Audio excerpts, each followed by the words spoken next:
In the gilded halls of a kingdom where tradition was law, lived Princess Aurelia. From the outside, her life was a fairy tale. She wore gowns spun from starlight and jewels that shimmered like captured dawns. But to Aurelia, the palace was a cage. Its high walls and endless etiquette, a constant reminder of a life she didn't choose. Her days were a blur of lessons on posture, politics, and proper princess-like passivity. Her future was already written, a strategic marriage to a prince she'd never met, all for the good of the realm. Every night she would stand at her balcony, gazing at the moon, wishing for just one thing: freedom. It was during these quiet, lonely nights that she discovered Somnia. At first, it was just a fleeting dream, a world painted in colors she'd never seen. But soon, these dreams became more vivid, more real. Somnia was a land of impossible beauty. There were forests with glowing flora, rivers that sang melodies, and skies filled with constellations that danced and shifted. Here, she wasn't Princess Aurelia, bound by duty. She was just Laia, a girl who could run barefoot through mossy woods and fly on the backs of gentle, winged creatures called Lumina. The people of Somnia, the peaceful Somnians, welcomed her as one of their own. For the first time, Aurelia felt truly alive, truly herself. Her nights in Somnia became her escape, her sanctuary, her real life.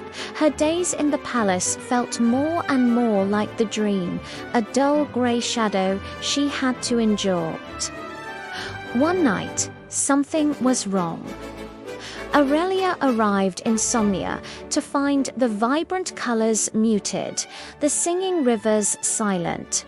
A strange, creeping shadow, a formless entity she called the Veil of Nothingness, was slowly consuming the land. The glowing forests flickered and dimmed, the lumina grew weak, and a palpable fear hung in the air. The Somnians, once so full of light and laughter, were now huddled and scared. The veil wasn't just destroying their world, it was erasing it, turning everything it touched into a colorless, silent void. The elders explained that the veil fed on dreams and hopes, leaving only despair in its wake. Aurelia's heart ached. Somnia, her only true home, was dying. She couldn't stand by and watch. This was her world, her friends, her freedom. For the first time, a fire ignited within her, a resolve she never knew she possessed. The passive princess was gone. In her place was a warrior. She sought the counsel of Somnia's eldest, a wise being named Lyra, whose light was fading but whose wisdom remained. Lyra told her of an ancient prophecy: only a heart that bridges two worlds, one of waking and one of dreaming, could wield the heartstone of Somnia to repel the darkness. The heartstone was not a physical gem, but a manifestation of pure courage, hope, and the will to protect. To awaken it, Aurelia had to face her deepest fears, not just in Somnia, but in her waking world as well. Aurelia's quest began. In Somnia, she journeyed through corrupted landscapes, using her wits and the knowledge she gained from her royal tutors in unexpected ways. Her lessons in strategy helped her navigate the shifting, treacherous paths created by the veil. Her knowledge of botany, once a boring chore, now helped her identify the few resilient plants that could offer temporary refuge from the encroaching void. She wasn't fighting with a sword, but with her mind and her spirit, she rallied the frightened Somnians, her royal training in oratory finally finding its true purpose as she inspired them to hold on to hope, to keep their inner lights from being extinguished. Their combined hope acted as a small shield, slowing the Veil's advance. But the true challenge lay within herself. The Veil was cunning. It whispered her own insecurities into her ear. It showed her visions of her life in the palace, reminding her that she was just a sheltered princess, powerless and insignificant. It taunted her with images of her arranged marriage, telling her to surrender to her fate, that this fight was pointless. Each taunt was a blow, and there were moments she nearly faltered. The shadows of her gilded cage were long, and her feelings of inadequacy were a heavy burden.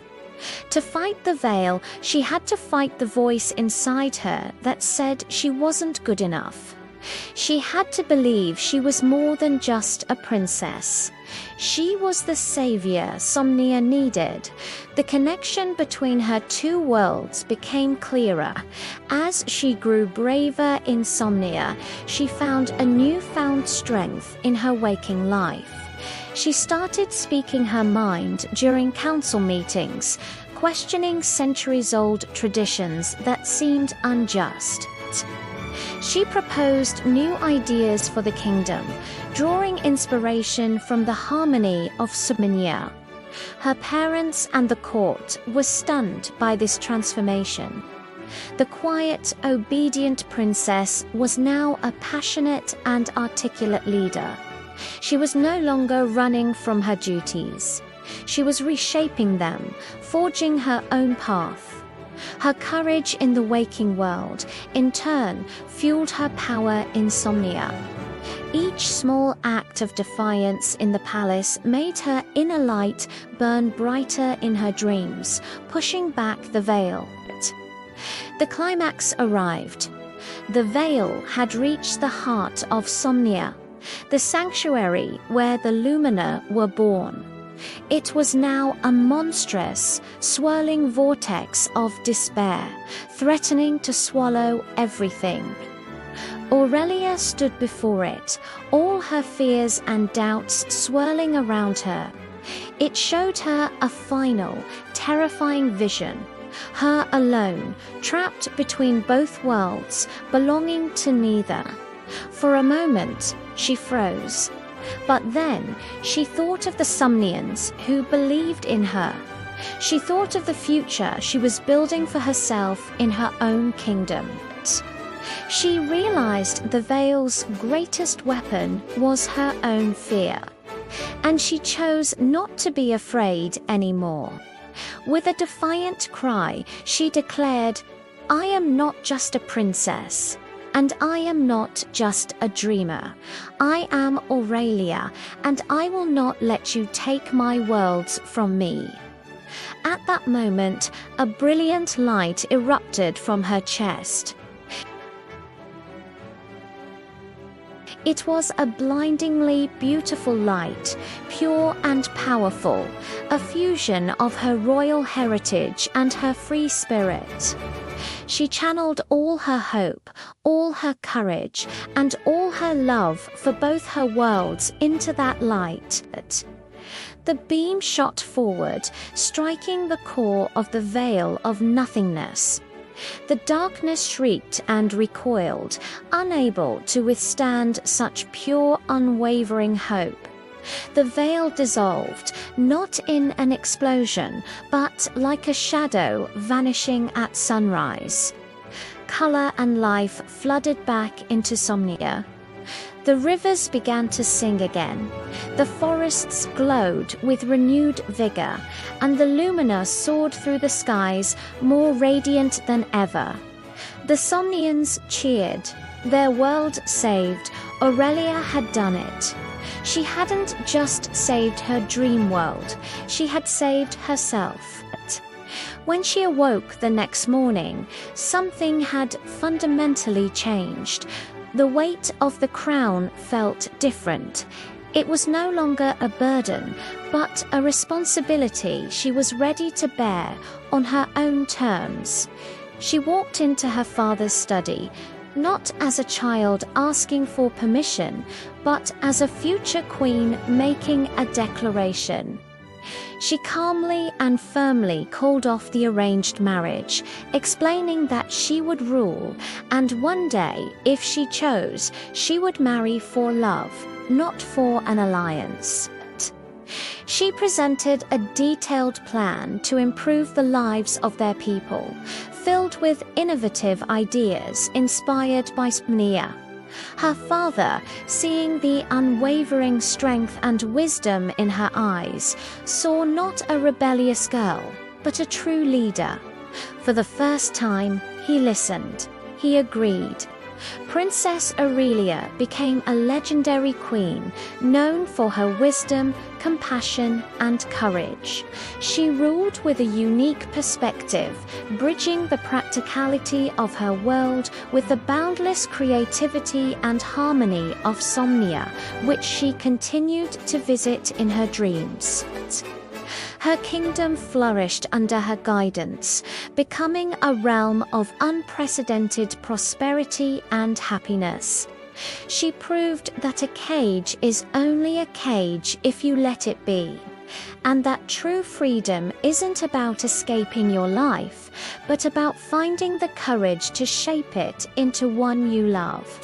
She was the queen of two worlds and the master of her own destiny.